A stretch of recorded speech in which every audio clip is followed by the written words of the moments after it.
Hello friend, lux ব্লগে তোমাদের সবাইকে অনেক অনেক স্বাগত।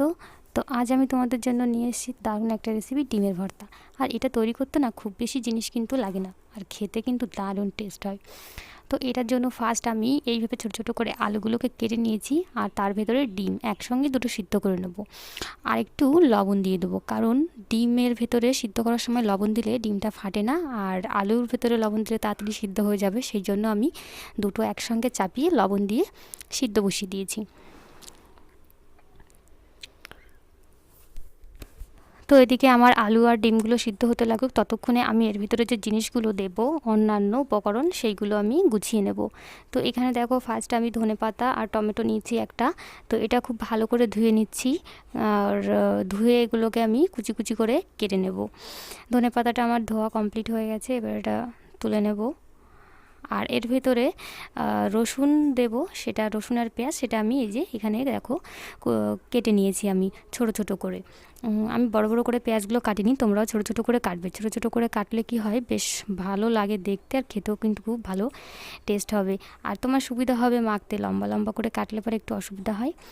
তো ফার্স্ট আমি এইখানে একটু তেল দিয়ে রসুন, পেঁয়াজ, টমেটো এগুলো ভেজে নেব। কিন্তু ধনেপাতাটা কিন্তু ভাজবো না, ওটা কাঁচাই থাকবে। এইগুলো খুব ভালো করে, খুব বেশি যে ভাজবে তা না, পুড়িয়ে ফেলবে না, মোটামুটি ভেজে এগুলোকে নামিয়ে নেব। তো একে একে পেঁয়াজ আর রসুন ভাজা হয়ে গেছে, এবার পেঁয়াজ দেব। পেঁয়াজটা ভেজে নামিয়ে নেব। পেঁয়াজটাও কিন্তু খুব বেশি যেন কাঁচা না থাকে, তাহলে কিন্তু ভালো লাগবে না খেতে, একটু ভাজা ভাজা হবে, আবার খুব বেশি ভাজাও হবে না, মোটামুটি ভেজে পেঁয়াজটাও নামিয়ে নেব আমি। আর এই সমস্ত জিনিসগুলো কিন্তু আলাদা আলাদা ভাজতে হবে, এটা কিন্তু একসঙ্গে ভাজলে হবে না, কারণ টমেটো, পেঁয়াজ আর রসুন তিনটে তিন রকমের ভাবে হয়। একসঙ্গে ভাজলে কোনো একটা কাঁচা বা কোনো একটা বেশি পুড়ে যাবে, এরকম হবে। সেই জন্য তোমরা কিন্তু আলাদা আলাদা করে এগুলো ভেজে নেবে। তো আমার এইটা ভাজা কমপ্লিট হয়ে গেছে, পেঁয়াজটাই দেখো এইভাবে ঠিক ভেজে নেবে, এরকম করে, এর থেকে বেশি ভাজবে না। এটা আমি নামিয়ে নিচ্ছি, নামিয়ে নিয়ে আর এইগুলো না ভাজার সময় কিন্তু একটু করে লবণ দিয়ে দেবে প্রত্যেকটাই, তাহলে মাখানোর সময় লবণটা খুব বেশি না দিলেও চলবে, কারণ ভাজার সময় একটু লবণ দিতে হয়, সেই জন্য দিয়ে দিচ্ছি। আর এখানে কিন্তু কোথাও হলুদ আমি ব্যবহার করিনি, হলুদটা কিন্তু দেবে না। তো টমেটোটা একটু নেড়ে চেড়ে ভালো করে, এটা বেশি ভাজার দরকার হয় না, টমেটোটা একটুখানি দিলেই ভাজা হয়ে যায় তাড়াতাড়ি, নরম জিনিস। তো এটা আমি এই যে মোটামুটি আমার হয়ে গেছে, এবার এটা আমি নামিয়ে নেব। তো আমার দেখো এখানে সব কিছু ভাজা কমপ্লিট হয়ে গেছে, এবার আমি শুকনো লঙ্কা ভেজে নেব। শুকনো লঙ্কাটা না দিলে তো টেস্টি আসবে না, এখানে আমি কোথাও কাঁচা লঙ্কা কিন্তু ব্যবহার করিনি, আমি এখানে শুধুমাত্র শুকনো লঙ্কাই দিয়েছি। তো শুকনো লঙ্কাটা ভালো করে এবার ভেজে নেব আমি।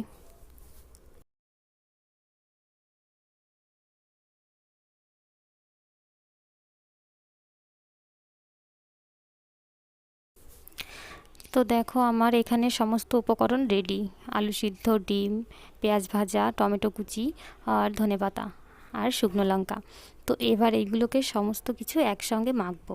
তো তার জন্য প্রথমে ভালো করে আমি লঙ্কাগুলো আগে ভেঙে নিচ্ছি, কারণ লঙ্কাগুলো যদি পরে ভাঙতে যাও তাহলে কিন্তু নরম হয়ে যাবে। তো ফার্স্ট লঙ্কাটা আগে এভাবে ভেঙে নেবে। তো লঙ্কাটা আমার ভালো করে দেখো গুঁড়ি গুঁড়ি করা হয়ে গেছে এরকম করে। এবারে একে একে সমস্ত কিছু, আর আলুটা না খুব ভালো করে কিন্তু পেস্ট করতে হবে, কারণ দানা দানা থাকলে অতটা ভালো লাগবে না। ডিমটা একটু দানা দানা থাকবে, কিন্তু আলুগুলো খুব ভালো করে, আর এই যে রসুনগুলো, এগুলো ভালো করে চটকে নিতে।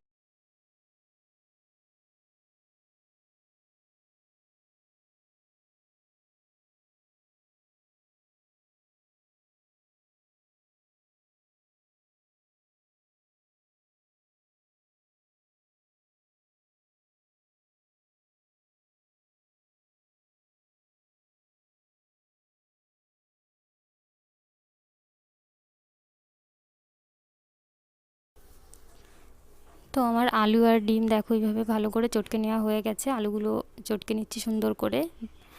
আর এটা না যখন আমি চটকাচ্ছিলাম তখন দারুণ একটা সেন্ট বেরোচ্ছিলো, মানে মাখানোর আগেই খুব সুন্দর গন্ধ বেরোচ্ছিলো। আর সত্যি বলতে কি, খেতেও কিন্তু দারুণ হয়েছিল।